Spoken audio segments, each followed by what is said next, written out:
Hi everybody and welcome back to Guitar on the Real World. You will have just heard me playing over the chords for Maiden Voyage, the classic Herbie Hancock track from the mid-60s.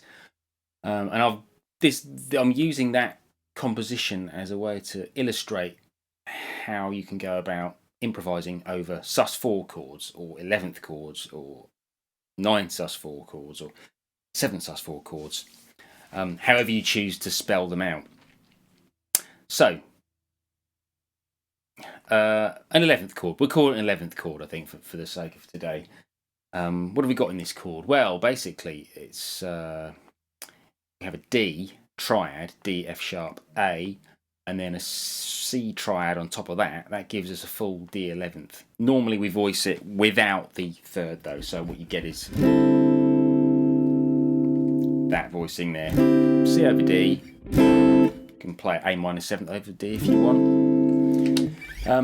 Okay, so fairly nice sounding chord, but it's I guess it has a slightly unresolved and abstract quality to it. So if you're going to improvise over that chord, how might you go about it? Okay, so it's derived from a dominant 7th, but it has a much more bluesy sound to that, doesn't it? So maybe you'd want to try and play some blues over that. Okay, so if that's our chord,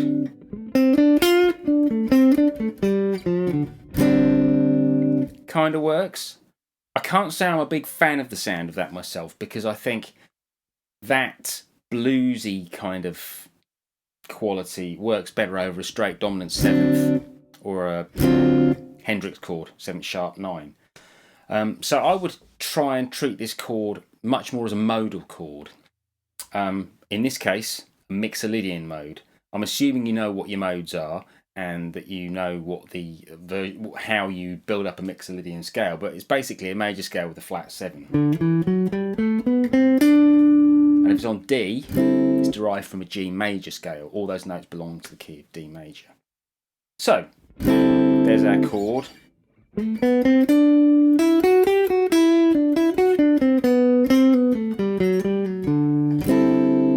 Okay, that kind of works as well as a way to tackle this chord. But of course it's very scalic. It doesn't really have much sense of harmonic idea to it. It's just basically going up and down. Basically, it's going up and down the scale.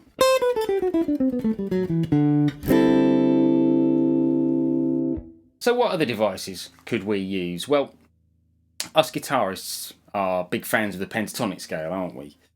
And they work very nicely under the fingers on the guitar. So there's a couple of pentatonics. In fact, there's 3 pentatonics you could use over this. The 2 obvious ones would be, okay,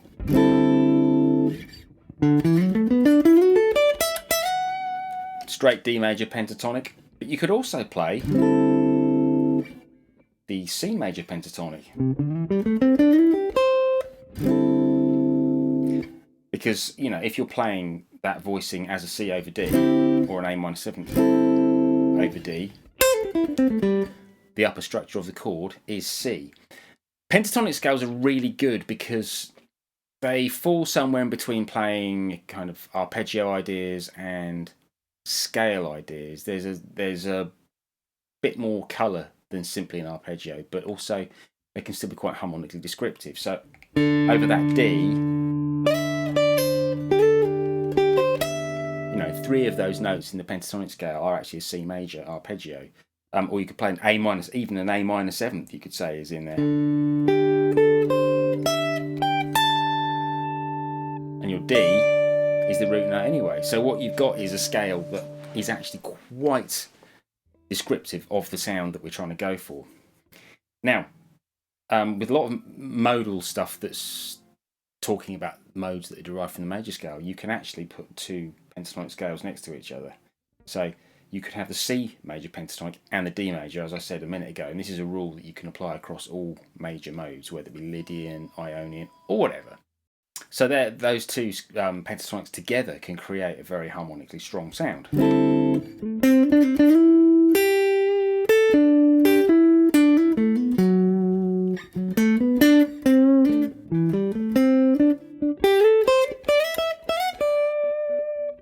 could also play the G major pentatonic if you chose to.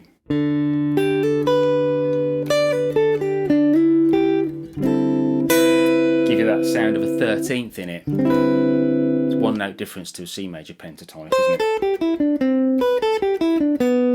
So playing that pentatonic scale over that will give you that kind of more jazzy, almost bebop-y kind of sound quality. Okay, so very much with this 11th chord, you can treat it as kind of a substitution for a 2-5, because we've got the A minor 7th in there as well. So it's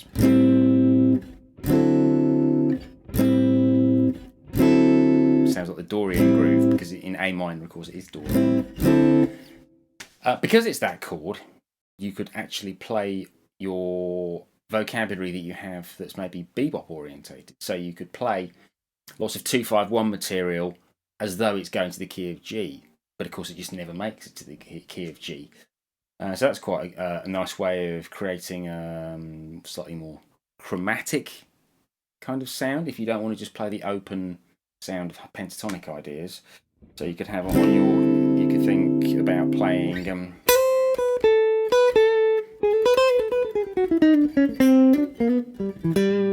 bebop type of lines.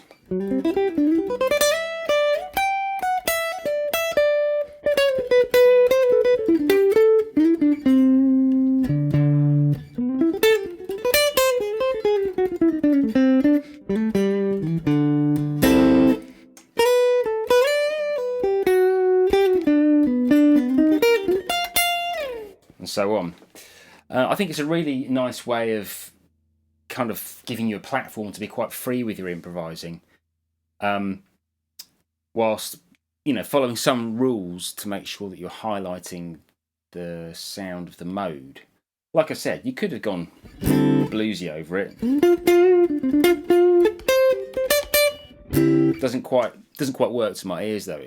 Although you've got enough notes in there that belong to that scale, it's just got a different kind of character to it. I mean, I know it's all kind of personal taste at the end of the day, but with the tune Maiden Voyage, it really does sound like that kind of sound is important. The non-bluesy sound is important to the vibe and the flavour of the tune, I think, as much as anything. And basically, the chord sequence for this tune is you've got D11th, F11th, D11th, F11th, and the middle bit is E flat 11th, and then it goes actually to a D flat minor 9th. It's actually a minor chord, so it's more Dorian rather than Mixolydian. And then you're back to your D and F movement, and that's it. It's a really nice chord sequence. Of course, the best thing that anybody can do is to go and listen to examples of this playing by the greats. Indeed, check out the album Maiden Voyage by Herbie Hancock, but there's plenty of other stuff, particularly from that era where there's a lot of modal playing. I mean, didn't all start, but it became popularised after Miles released Kind of Blue in 1959. But you could check out a whole load of jazz, sort of modern jazz standards from that era by composers such as Herbie Hancock and Wayne Shorter. I mean, if you think about something like actually, there's another classic Miles Davis Mixolydian tune is 81 from the album ESP, which is basically, it's kind of a blues, but there's lots of sus4 kind of sounds going on through it. So have a listen to the players such as Herbie and Miles and Wayne Shorter and all the guys from that era and how they were, and also Joe Henderson would be another one to look at. And of course, any modern player in any instrument would also be worth studying. Okay, so that's a little introduction to playing modally over the 11th chord. If it's something that's a new concept to you, try out some of those ideas. They work quite nicely on the guitar using the pentatonic idea. But if you've got some bebop vocabulary in there, you can shove it in there. I guess, think about it in terms of the Mixolydian chord. Just treat it as a 5 chord belonging to the key that you're in. So D11th, D7th, is the 5 chord of G. So play your bebop vocabulary that belongs to the key of G, and you should get a sound that works. Okay, see you soon, guys. Take care. Cheers.